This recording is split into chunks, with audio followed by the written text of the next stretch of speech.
To it, the party is spoiled. But when he says the party is spoiled, I believe he's talking about the party as in the leadership or the executive. And that's why he says you should leave. He is not going anywhere. Now, his reason is that you are superintendent over a party that is really bad, or party now, I say, and for him, he's just being truthful and he needs to state the facts. That's essentially the summary I got from what he said in response to your announcement as a party. What was the next step? Thank you, Maru. I would like to say good afternoon or good evening to your cherished viewers and those of the viewers who are following you on social media. It is very interesting that this drama is unfolding in our Ghanaian politics at this particular point in time. If there is anybody at all that has to leave, it is him, if he has the integrity to stand by his word. The new Patriotic Party is a national party. You join the party voluntarily. Nobody forces you. If you feel that something untoward is being done that does not fall within what you want, you can appropriately make the arrangement to leave. And per the constitutional provisions of our party, he ought to have written to the chairman of his constituency where he votes of his intention or his position to resign or leave the NPP. The NPP is a corporate body. We are not on a virtual platform. So if he has a party that he has formed on a virtual platform, then he can as well go and manage that virtual party. But the NPP as a party is a corporate institution that's well recognized within the laws of the country, Ghana. So if there's anybody, not us, he has to. We have a mandate for a 4-year mandate as national executives of the party.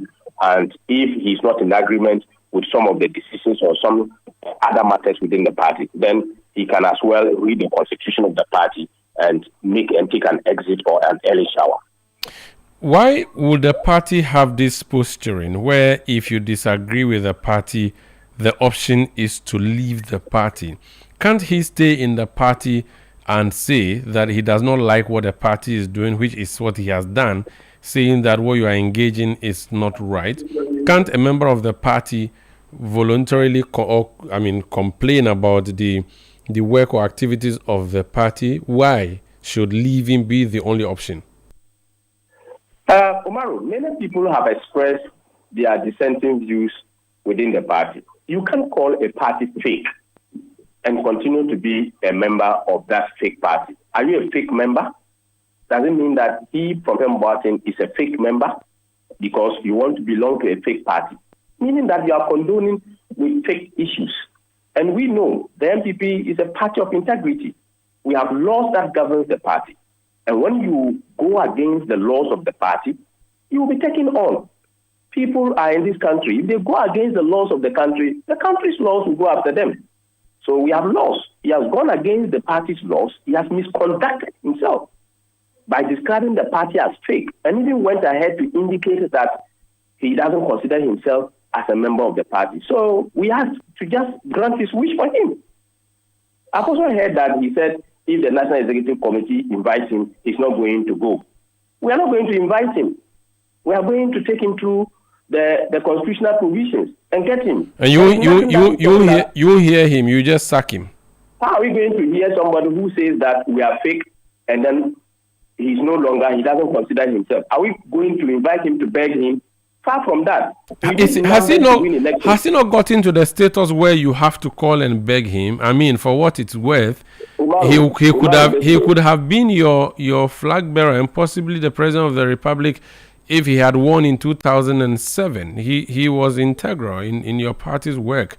He did a lot of work for you in the health sector. He held a ministerial position, no less a position or portfolio than the ministry in charge of environment. Umaru, that's good. He has benefited from the party. He has worked and then he has been recognized. I think he has taken an early shower to go and to give way for other young people to continue to also serve the party. Is that the position of the NPP, that where there's dissent or dissenting view, that person with the dissenting view ought to leave, and that the party does not accommodate contrary views or divergent views, and to the extent that you hold such views, you are expelled? Is that the position of the NPP? No, that's not our position. I'm telling you that the party has rules.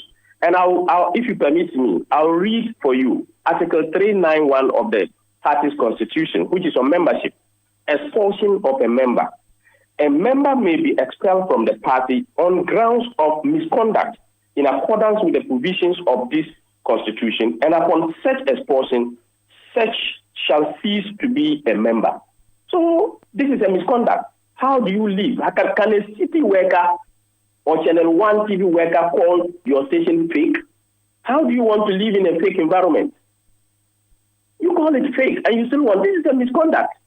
I believe that every institution has code of conduct. You have lines of actions. You have what you need to check everybody. And by the conduct of Professor Frimpong Boateng, I don't think that the NPP ought to accommodate him. We need numbers, but we don't need negative numbers. Okay, so that's it. That's the end of the road. You won't go and beg him. You don't consider him worthy of being begged. Perhaps considering he's an elderly person, he would have some wisdom that the party would need. It's as if it's just goodbye. That's it. Nothing more, nothing less. Umaru, there's no way we are going to beg him. If there are fake things that we have to look at, when he proposed to develop a bridge over a certain distance and he developed the floating bridge, it took less than a month for that bridge to collapse. So if we are describing fake things, then he should be number one in terms of fake proposals and fake. I didn't get that one. What floating bridge are we talking about here? Yeah, he last proposed of a certain bridge, and he took possession of how to do that particular bridge. It was somewhere in Accra here or so. He did it, and he didn't take even a month. It had to collapse. So we are not going to accept fake people. If he thinks that we are fake, he's shown the exit, and this constitutes a misconduct within our party. Would the party consider some of the things he said at all, or you are going to ignore as well completely whatever he said?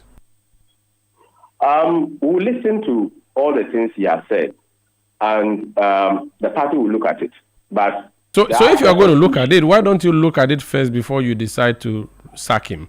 Because as if you have not even paid attention, you issued a statement immediately that you're going to sack him, and yet you're also saying that the party will look at it. Why don't you look at what he said first and see if there's any merit in there? I'm going to look at it. Should I tell you we are not? These are matters that he has raised. There are matters that he has discussed.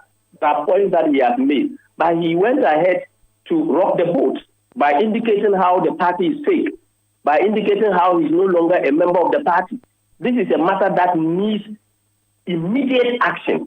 Okay. But the matters that he has raised, he wants us to take or to consider them are not taken immediately. Okay. So what we have to do is to look at them. Does the party... We look at them in terms of SWOT analysis, the strength, the weaknesses, the matters that he has raised, whether they are implementable or they are workable, or some of them has to be readjusted to fit the environment as we are in now. So that's why I said we will look at it. Does the party think he's doing this for and on behalf of anybody?